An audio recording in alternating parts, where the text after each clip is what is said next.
Oi, gente, como vocês estão? Gente, eu demorei pra voltar a gravar aqui, por quê? A gente comprou uma câmera, estamos melhorando o nosso aparato de produtora de conteúdo nessa casa. E o que acontece? A câmera, ela é um pouco mais complexa pra mim, pra eu fazer um setup que nem vocês estão aqui na janela da minha cozinha. A câmera jamais caberia aqui, entendeu? E por mais que a qualidade ela não é tão boa, não tem um desfoque no meu fundo. Ai, deixa eu fechar aqui meu armário, gente. Inclusive, acho que eu nunca mostrei pra vocês a minha cozinha, né? Aqui, nesse lugar. Tá uma bagunça? Claro, hoje tá o quê? Que horas da manhã que é agora? 8h38 da manhã, né, gente? Então, claro que tem louça na minha pia. Gente, bate um sol tão lindo aqui. Inclusive, gente, ó, esse revestimento vai ser coberto para honra e glória do Senhor. Minha geladeira que tá toda arriscada. Olha aqui as artes dos meus filhos, que lindo. Dos meus filhos não, né? Só do Pedro. O Levi ainda não... Mal segura um lápis. Deixa abaixo. Minhas fotos. Rotina não temos. Que, gente, mais bagunça pra vocês. Um geleia com um negócio juntos. E é isso, sabe? Minha cozinha. Ah, e esse aqui é o meu armário favorito da vida. E é isso, vamos lá, ao que interessa. Vamos falar sobre bipolaridade. Meu Deus! Ah, Camille, você é bipolar, não sabia? Pois é, Mona, sou bipolar. Brincadeira. E o que acontece? Nós, no meio cristão, inclusive vou tomar meu remedinho bem agora. Nós, no meio cristão, a gente tem dois extremos em relação à saúde emocional. Oi, Vivi. Não, esse é remédio da mamãe. Olha aqui você. Ah, o Vivizinho. Caramba, que panchinha mais gostosa. Fala, bom dia. Bom dia. Fala, tal. Mamãe. Tal, mamãe. Beijo. E vou fazer um cafezinho e a gente vai conversando, hein? E o que acontece, pessoal? Existem dois extremos, não é mesmo? Ou a gente parte para um terrorismo espiritual, vou colocar dessa maneira, aonde a gente atribui só pecado para a saúde mental, para, por exemplo, transtorno mental, né? A gente só atribui pecado. E, oi, meu príncipe, que foi, gatinho? Colo? Não, mamãe tá fazendo café. E então a gente, né, atribui a falta de Deus, a gente atribui uma falta de comunhão com o Espírito Santo, comunhão com os irmãos. A gente atribui algo somente espiritual. Ah, Camila, então não é espiritual? Não, tem um teor espiritual sim, e a gente já vai falar disso. Só que tem o outro extremo de um completo, assim, de uma completa, como é que fala? Displicência com a parte espiritual dentro do transtorno mental. O que isso quer dizer? Que quando a gente está falando de um transtorno mental, é claro que tem a parte química, biológica nisso, a parte comportamental, a parte psicológica. Só que eu acho que a gente tem se apegado tanto a fugir desse lugar de religiosidade, a fugir desse lugar de um terrorismo espiritual, que a gente tem sido displicente com a nossa vida espiritual e com o nosso, eu ia falar ritmo de santidade, que loucura. Ih, meu Deus, meu filho tá fugindo, peraí. Voltei, o Levi, ele aprendeu a abrir a porta que sai de casa. Então ele vira e mexe, ele foge. Babados do meu lar, gente. Então a gente tá tentando fugir desse lugar, desse extremo religioso e estamos sendo displicente com a nossa santidade. Eu descobri que eu era bipolar no começo do ano passado. Eu já tive crises depressivas a minha vida toda, assim, né? Só que nunca foi lidado com a seriedade que deveria ter sido lidado, né? Então, eu lido com pensamentos de morte há muito tempo mesmo, assim, desde criancinha, assim. Eu penso em acabar com a minha existência, eu vou colocar assim. Sempre foi muito comum. Caramba, eu acho que ele empurrou a cadeira que eu botei. Então, a gente vai pra uma negligência, né, da nossa santidade. E eu acho interessante que, às vezes, é muito difícil nós sermos confrontados. E quando eu fui diagnosticada, lá no começo do ano passado, meu maior medo, assim, eu lembro que eu saí do consultório com muito medo de eu usar o meu diagnóstico como muleta. E com o passar do tempo, por mais que a gente tenha esse assim, como é que fala? Esse alerta na nossa mente, na nossa cabeça, com o tempo a gente acaba usando, porque o diagnóstico, às vezes, ele deixa a nossa vida mais confortável. Como ele tira a responsabilidade da gente, então não é que só falta disciplina em mim, não é que só falta vigor, não é que eu sou uma preguiçosa, é porque eu tenho tal coisa. No meu caso, eu tenho a bipolaridade, entendeu? Tipo, não é minha culpa, sabe? E você se torna vítima da vida, vítima de um sistema, e a gente vai se acostumando com esse lugar, e ele se torna um lugar de conforto pra gente, sabe? Licença, meus amores. Não sei que hora você tá assistindo esse vídeo, mas estamos aqui. Meu café da manhã, ovo com cogumelo.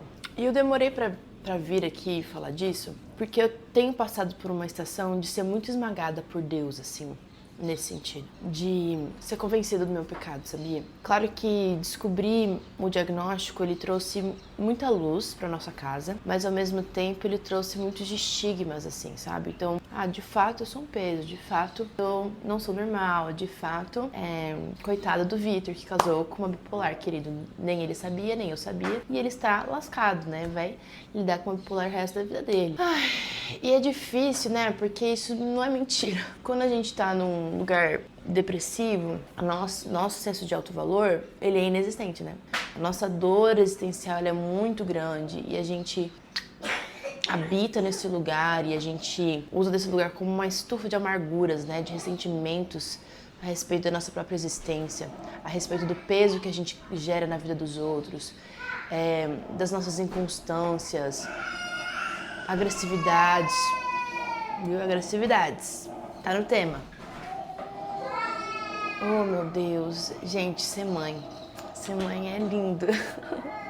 Eu acordo 7 horas da manhã já com gritaria, é uma loucura. Eu sei que quando a gente tá, então, nesse lugar depressivo, a gente vai, então, pensando demais a nosso respeito. E eu não tô aqui falando com vocês de um lugar distante, de um lugar de eu já superei os meus problemas e se eu superei, você tem que superar. Eu não tô nesse lugar, eu tô num lugar de dor. Eu tô sendo muito esmagada por Deus. Eu tô numa das estações mais contritas diante de Deus. Eu nem pergunto e Deus me revela meus pecados, gente. É uma loucura. É uma loucura. Eu tô sendo muito esmagada por Deus. Muito constrangida pelo Espírito Santo a respeito da minha podridão mesmo. Da minha podridão de conduta, de ser humano, dos meus egoísmos, sabe? E a principal coisa que eu tenho falado e que eu tenho pensado é sobre a existência desse ego enorme, escondido na dor. Porque a gente fala da dor, fala da dor, fala da dor. E na verdade a gente tá querendo se colocar no centro do mundo. Então quando eu penso na minha dor, eu tô pensando em mim, no que é bom pra mim, no que seria confortável pra mim, no que seria ideal pra mim. Então quando eu tô falando da minha dor, e quando eu tô sentindo a minha dor, eu tô aqui me cultivando nesse lugar onde eu tô pensando em mim. Beleza, isso é normal, porque a dor dói em mim. Mas ao mesmo tempo, como cristãos, a gente precisa evitar esse lugar onde o nosso ego, ele é tudo pra gente. A nossa perspectiva da nossa existência, ela é a realidade. Isso mudou a minha vida diante da depressão, principalmente. Porque a gente se acostuma a acreditar no que a depressão conta pra gente. A gente se acostuma a caminhar sendo discipulados pela dor, tendo nosso caráter moldado pela dor, por essa falta, esse vazio existencial. Mas como cristãos, esse não é o nosso padrão, tá me entendendo? Eu quero realmente aqui te confrontar a respeito desse lugar onde a dor, ela se tornou um pecado, ela se tornou um ídolo. Porque a dor, ela nos coloca nesse lugar onde a gente não pode ser responsabilizado, porque a gente tá doendo, sabe? A gente é vítima. Eu espero de verdade que isso esteja fazendo sentido pra você, porque me ajudou muito ser confrontada nisso, sabia? E eu sei que dentro das igrejas, o pastoral, ele tem tido muita dificuldade de nos discipular, porque tudo dói na gente. E às vezes a gente nem tem uma postura de autocomiseração diante da vida, mas a gente é muito sensível, a gente é muito profundo, né? Tudo é muito profundo na gente. Tudo engatilha uma crise existencial. porque tudo é sobre a gente. Como que a gente vai crescer? Como que a gente vai ser confrontado no nosso pecado se ninguém pode falar nada pra gente? Se a gente coloca uma distância entre nós e a realidade. Se tudo nos ofende a um ponto existencial, sabe? O Senhor tem falado muito sobre isso comigo, sobre esse lugar de me permitir ser discipulada por Ele, através das pessoas ao meu redor, através dos pastores da minha vida, através dos meus amigos. Nossos amigos nos discipulam. Qual foi a última vez que um amigo seu pôde falar assim: cara, você está errando nisso, isso não é legal. Você está muito XYZ. Quando que um amigo teve liberdade de falar isso pra você sem ter medo de te ofender? Ou sabendo que ia te ofender, mas que a amizade não ia terminar, que ia ficar tudo bem, que você ia entender que era pro seu bem.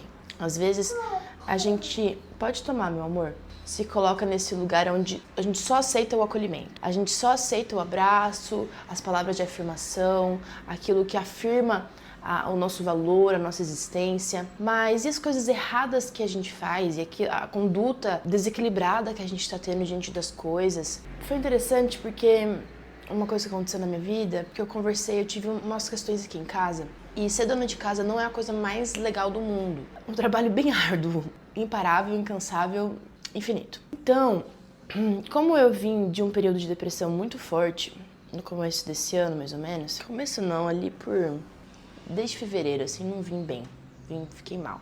A primeira coisa que a gente acaba ficando displicente é a higiene, a organização, né? E eu cuido de uma casa, eu cuido de 2 crianças, né? Então é toda uma questão, assim. Então eu tava fazendo o mínimo, né? Pra isso aqui não virar um muquifo. Então, minimamente indo no mercado, minimamente lavando louça, minimamente lavando roupa, minimamente limpando a casa, tudo minimamente.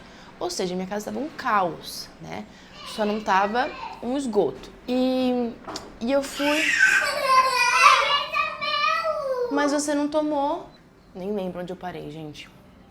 Mas a gente precisa ser discipulável. E isso, eu tava tendo algumas questões com o Vitor. E eu pensei, nossa amor, por que isso tá acontecendo e tal? Daí a gente teve uma conversa, ok. Daí eu fui falar com a Mari, minha pastora. Eu disse, amiga, eu tive uma conversa muito chata com o Vitor.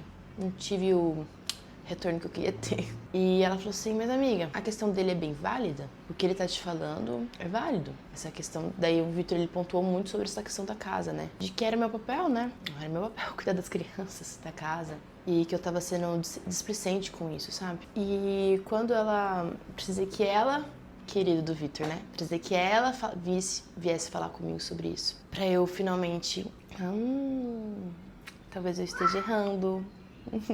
E eu entrei em crise, fiquei remoendo aquilo, fiquei assim, mas não é minha culpa, eu tenho depressão, não é minha culpa, eu só quero ficar na cama, o pouco que eu faço já é muita coisa pra mim. Ai meu Deus, e daí eu comecei a mano, e agora? Minha vida vai ser isso mesmo? Eu frustrada e frustrando os outros, é isso mesmo? É essa vida que Deus tem pra mim? Senhor, o que tá acontecendo? E daí eu fiquei remoendo, fiquei assim super ressentida com a vida, ressentida com as verdades, sabe? Com as verdades. Eu fui tentando melhorar, fui tentando ter uma postura mais diligente com as coisas daqui de casa. Teve uma palavra muito especial do Wesley, que chama O Preço do Discipulado. Deem uma olhada no Bigcast ou também no canal aqui. Que foi, gatinho? Uma palavra muito boa que mudou a minha vida, porque trouxe de volta essa questão de que existe um preço para ter uma vida boa, existe um preço e não necessariamente ela precisa ser pesada, sabe? E eu fiquei muito reflexiva sobre isso, sobre o peso da vida. Ai, gente, é difícil gravar, sabia? Difícil, sou interrompida 15 mil vezes. E aquilo me ofendeu muito, mas me deu um puxão, sabe? Me trouxe muito essa consciência de que a gente precisa de pessoas que deem esse puxão. Por mais que eles, às vezes é um puxão além do que a gente consegue cumprir e responder, mas a gente precisa ser cobrado às vezes. É aquilo, a gente tá sempre se puxando pro pior, pro nosso egocentrismo mesmo, pra nossa dor, a gente. Minha dor, minha vida, minha existência. E preciso de alguém puxando aqui. Pelo amor de Deus, olha o mundo, olha a vida, olha Deus. O evangelho tá errando nisso, sua família, pra gente ficar aqui. Então, Quando eu entendi isso, eu saí desse lugar de ofensa e entrei num lugar de processo. Precisa ter esse lugar seguro dentro da comunidade cristã, dentro da comunidade eclesiástica. Senão a gente vai ser indiscipuláveis, a gente vai se tornar pessoas chatas. Daí sim a gente se torna um peso para a comunidade. Daí sim, porque a dor, a nossa falta existencial, ela não nos faz ser peso para as pessoas. O que faz a gente ser um peso é não se deixar ser ajudado. Não deixar as pessoas nos amar na nossa dor, nos amar na nossa tristeza. Simplesmente falar assim, não, eu sou tão indigna, ai, eu. Pobre de mim. Eu sou muito podre, ninguém pode me amar, ninguém. E as pessoas estão assim, eu vou te amar, eu quero te amar mesmo podre. Eu quero te amar mesmo triste, eu quero te amar mesmo quando você não faz nada. E você tipo, não, pobre de mim. Aí sim a gente se torna um peso. Agora, quando a gente se permite ser amado, mesmo quando a gente tá podre, a gente se torna pessoas discipuláveis. A gente começa a se retirar desse lugar onde tudo é sobre nós, o nosso ego, a nossa dor. Porque se a gente fica sozinho, a gente fica só se olhando no espelho. Só se olhando, só se importando com a gente mesmo, só pensando na nossa dor, na nossa existência, no nosso vazio, na gente. E esse ego que fica escondido dentro da dor deixa a gente desse tamanho. E daí você vai pra comunhão, você fica inseguro. Por quê? Você não consegue derramar nada além de você mesmo, além da sua dor, além do seu egocentrismo, além do seu sofrimento. Você só sabe falar de você não derrama Cristo. Porque você só sabe, a sua vida é sobre você, é sobre a sua dor, a sua dificuldade, a sua fraqueza. Mas a dor não nos discipula, a dor não é o nosso pastor. O Senhor é o nosso pastor, Ele é quem nos sustenta, Ele é quem tem que definir como a gente anda, como a gente caminha. Eu sei que isso tudo pode estar te ofendendo muito, mas eu queria te dar uma esperança, sabia? Não é fácil. Quando a gente fala de mim, quando o Espírito Santo começou a falar comigo sobre isso me ofendeu numa profundidade, gente. Eu não conseguia processar o que estava acontecendo. Eu ficava me justificando, sabe? Não, mas eu tô fazendo o meu melhor. Não, mas já tô fazendo muita coisa e eu já tô exausta. O pouco que eu faço já me deixa exausta. E até em terapia, né? Façam terapia, inclusive, gente, pelo amor de Deus. Eu tenho pensado muito sobre... A gente conversou muito, né, sobre esse cansaço. E ele é uma realidade do neurodivergente, sabe? Hoje eu tô também suspeitando de TDAH, vocês acreditam? Ai, a vida. A vida como ela é. Mas amém. Eu sei que eu posso estar te ofendendo muito e te ferindo, mas esse é um lugar de amigo, de amiga, sabe? Porque eu sei como é difícil, gente. Eu sei como é estar nesse lugar, onde você fala assim, mas eu tô exausta. Acho que eu falo isso toda a terapia. Eu falo assim, eu tô exausta. E eu comecei a perceber que eu tava exausta de ficar pensando em mim mesma. Que a vida tava pesada porque eu só pensava em mim, na minha dor, na minha necessidade, em mim. E isso tava me deixando exausta. Então eu comecei a aceitar, sabe, que eu tava errando nisso. Eu comecei a aceitar a exortação do Espírito Santo na minha vida. Eu tô vivendo esse processo ainda de ser esmagada. E até o Wesley falou muito sobre isso, assim, sobre como discipular um neurodivergente, sendo que você tem motivos pra agir como você age. Ele não falou nessas palavras, né? Falou do jeito, mas foi o que eu entendi. E eu fiquei, caramba, é um desafio, de fato, porque a gente, né, nós somos uns caçadores de motivos. A gente tem um motivo pra fazer as coisas que a gente faz. Não é bem assim, sabe?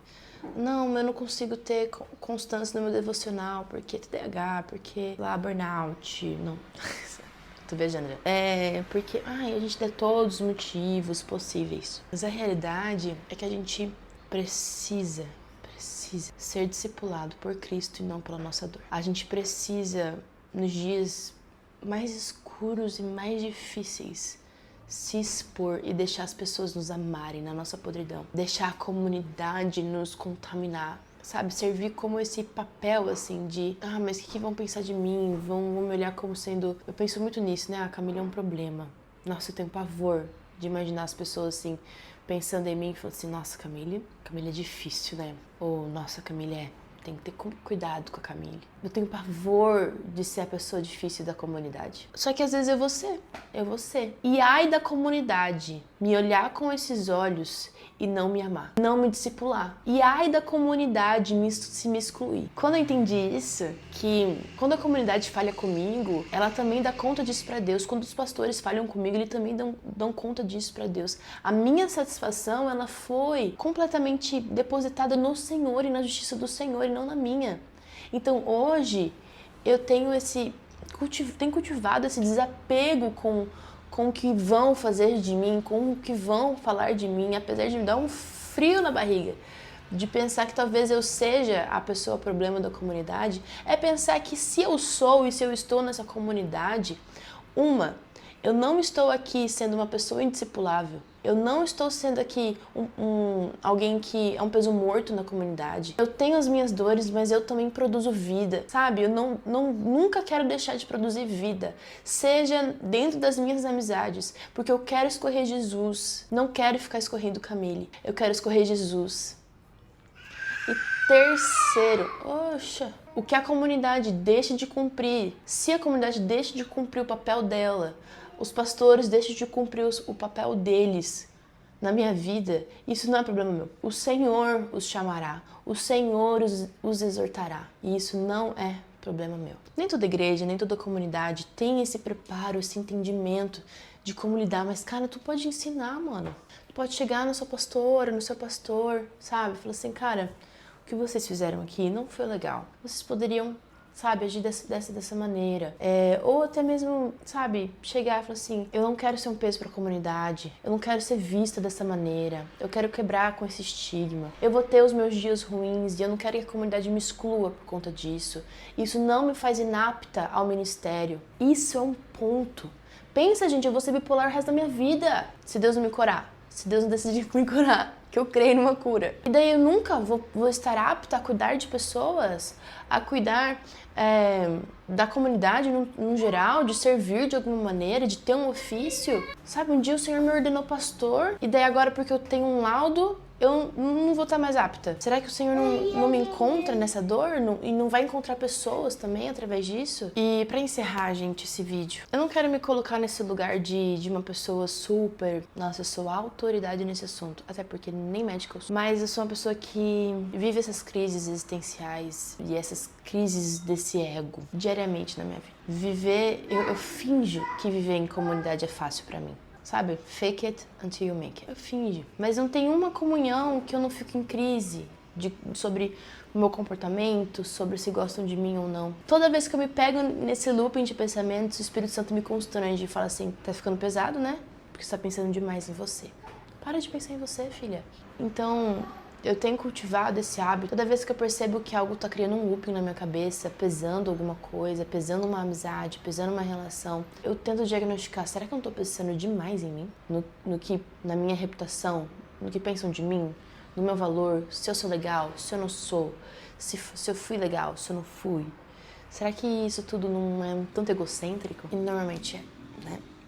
Então eu me encontro nesse lugar de arrependimento, deixo o Espírito Santo trabalhar no meu coração, choro. Gente, eu choro muito, sofro muito. Às vezes só um berro do fundo da alma, Sara, o que eu sinto. Mas é a realidade. Pega a sua cruz. Eu sei que às vezes bate uma indignação e às vezes eu fico assim... Eu não tenho perspectiva de ter uma vida constante. Hoje eu tô bem. Mas e amanhã? Vou acordar amanhã, semana que vem?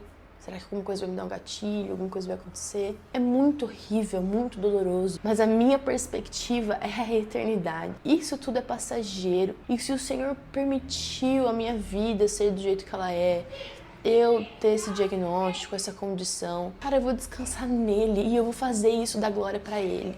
Mesmo nos meus dias mais difíceis, mesmo nas minhas crises existenciais mais difíceis. Porque eu escolho e eu peço ajuda ao Espírito Santo para que realmente eu não ande na minha força, eu não ande na força dos meus medicamentos, mas eu ande na força do Senhor e do Espírito que habita em mim. E eu valorizo esse Espírito que habita em mim. E a minha oração é que de verdade, que o Espírito Santo alcance os seus ouvidos e que ele possa soprar as verdades a seu respeito. Não as verdades que a dor tem discipulado seu coração para acreditar, mas aquilo que ele derramou sobre você. Todo pensamento de orfandade, sabe? Todo pensamento de distância, que ele seja quebrado em nome de Jesus e que a sua vida viva um encontro verdadeiro com o maior pastor de todos, o único pastor que pode gerar vida dentro de você, que mesmo na sua dor, é ele que vai ser o padrão, é a vida dele que vai ser o padrão.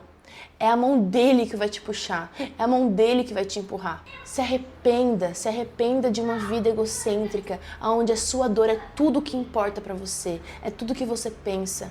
A sua fraqueza, a sua ira, as suas inconstâncias emocionais. Isso não pode ditar mais quem você é do que Cristo na sua vida. E eu declaro em nome de Jesus, uma igreja que se levanta de maneira adequada diante dos transtornos mentais. Não uma igreja negacionista, não uma igreja insensível, mas uma igreja que discipula apesar de. Porque pecado continua sendo pecado. Na Bíblia não tem um asterisco falando, não, se você tem transtorno bipolar, isso é aceito. Ira é pecado. Se arrependa do seu pecado, meu irmão, e busque uma mudança de vida. Eu sei que você já busca. Eu sei que você não quer ser assim. Eu sei. Mas existe um homem que te encontrou, que mudou a sua vida. E eu espero que você se lembre disso com esse vídeo. E que você realmente, onde quer que você esteja agora. Gente, uou! Se você é pastor ou pastora e tá vendo esse vídeo também, eu oro para que o Senhor te dê sensibilidade, conhecimento sobre essas coisas. Porque, de fato, é um lugar difícil de estar quando a gente não tem a vivência. É muito distante, é muito prático às vezes, né? Parece muito solucionável. É uma dor muito solucionável quando você não tem a vivência, né? E continue discipulando, invada a vida dessas pessoas, sabe? Eu acho que a gente também se torna muito respeitosos. A vida de comunidade, às vezes, ela te desrespeita, às vezes entra aqui em casa e quebra um copo. Isso é vida de comunidade. Às vezes vem, tope o meu vaso. É sobre isso. É sobre invadir a vida um do outro, muitas vezes. Eu não vou respeitar a sua dor. Eu vou entrar na sua vida. Quando eu estiver te vendo mal, eu não vou esperar por você. Eu vou invadir a sua vida. E que o pastoreio volte a ser violento dessa maneira. É violento para tanta coisa. Pastoreio é violento para tanta coisa, para exigir escala, exigir dízimo e presença no culto. Que seja violento, então, para entrar na vida das pessoas, para curar a vida das pessoas, para desrespeitar nesse sentido. E que o Senhor capacite a liderança, capacite em sabedoria e que você, meu irmão, possa entender que seu papel na comunidade muitas vezes é ser essa voz que ensina e traz essa sensibilidade. Usa da sua vivência para a glória de Deus. Conta aqui nos comentários sobre a sua vivência, o que vocês pensam sobre isso, se faz sentido tudo que eu falei aqui. É tudo baseado no que eu tenho vivido com Jesus, não é uma verdade universal. E eu espero que você possa filtrar e aplicar na sua vida, no seu contexto de comunidade, de igreja. Porque eu tô falando de um contexto, tô falando, de uma perspectiva de vida que é a minha. E eu oro para que a nossa igreja universal aprenda a lidar com os transtornos mentais, não viva um negacionismo e também nenhum legalismo. Amém, igreja? Um beijo, até o próximo vídeo. Compartilha com alguém que você conhece.